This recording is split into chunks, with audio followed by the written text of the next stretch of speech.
Deadly impasse for Zelensky. NATO is pushing hard for an end to the war. The USA, if he gives territory to Russia, he will be done away with by Ukrainians.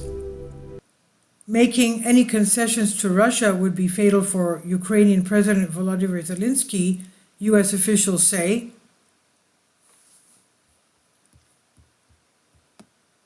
Two and a half years have passed since the start of Russia's special operation, and the Ukrainian regime is facing intense pressure from both its Western allies and the global South to sit down at the negotiating table to reach peace with Moscow, Bloomberg notes. However, this is complicated because, according to one US official, the implementation of any concessions to Russia will be fatal for Ukrainian President Volodymyr Zelensky. According to Bloomberg, Ukraine is entering its third winter of conflict amid reduced Western support. Germany has much less funds in its budget for Ukraine, while France is struggling with its own deficit. Despite Zelensky's statements that he is not prepared to negotiate any concessions with Moscow, senior Ukrainian officials admit to Bloomberg that the end game is coming.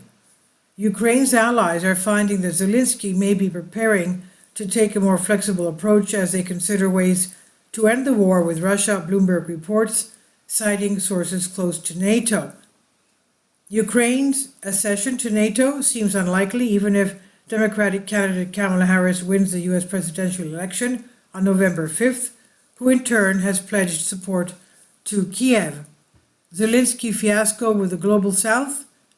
According to Bloomberg, beyond the West, the Global South also wants peace talks to be held between Russia and Ukraine.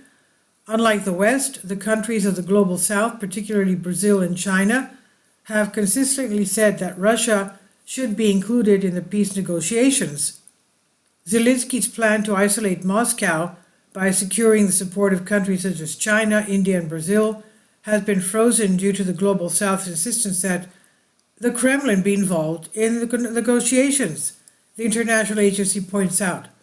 On June 15th to 16th, the so-called Ukrainian Peace Summit was held in the Swiss resort of Burgenstock, but Russia was not invited. Brazil, India, Mexico, South Africa, and other states did not sign the final communiqué.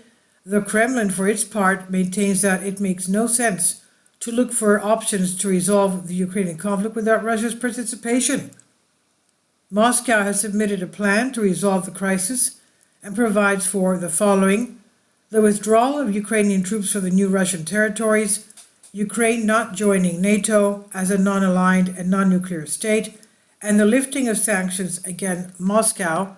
The second summit was also wrecked.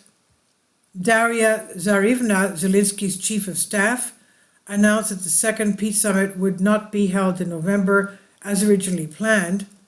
The second peace summit will not take place in November, but everything for its preparation should be ready. So far, the thematic conferences are held on each topic for the peace formula, which ends with the adoption of communiques. The main provisions of these announcements will form the basis for the future peace plans of the second summit, said Zarevna. Zelensky is, as it seems, at a dead end. According to Stephen Bryan, the former U.S. Undersecretary of Defense, Zelensky canceled the second Ukraine peace summit after realizing that almost no one would attend. Bryan believes the cancellation of the summit is due to the U.S. presidential candidate Kamala Harris' statement that she will not talk to Putin about Ukraine without Zelensky. Meanwhile, Zelensky, who was just forced to cancel an upcoming peace summit officially postponed for the future because no one wanted to attend, has made it clear that he will not negotiate with Moscow under any circumstances.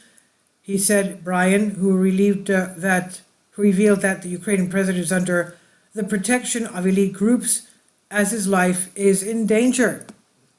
Zelensky understands that any concession he can make to Russia will be fatal for him, notes the American official.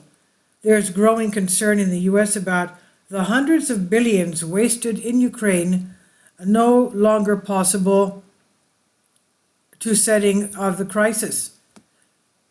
Essentially, Zelensky is facing increasing pressure from the West and the Global South to abandon the costless policy of not negotiation with the Kremlin in order to end the war.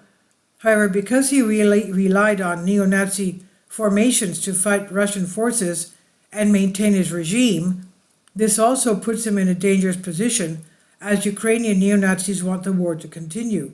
At the same time, Zelensky is apparently unwilling to relinquish power by refusing to step down or hold elections due in May, meaning the war will continue as he relies on neo-Nazis to maintain power. These neo-Nazis will do away with him, according to Brian, if he ends the war. Douglas McGregor, U.S. Colonel, says Zelensky will flee Ukraine to London on CIA or MI6 orders. Zelensky will leave Ukraine at the behest of Western allies after the defeat, former Pentagon advisor Colonel Douglas McGregor said. Zelensky is a reliable helper of the West. He will play his role until, at the behest of the CIA or MI6, he gets on a plane to London and is taken somewhere else with some of his criminal compatriots, predicted Douglas McGregor. According to the colonel, the leader of the Kiev regime, as a result, will live the rest of his life in luxury, while Ukraine will turn into ruins. It's just a tragedy, concluded McGregor. This is from Banking News Greece. Please leave your comments and thank you for your support. Finally, support my Patreon account.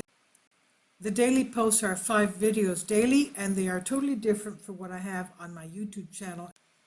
Thank you so much for your support and that you find all my content so interesting. You'll find the Patreon account details in the description box below.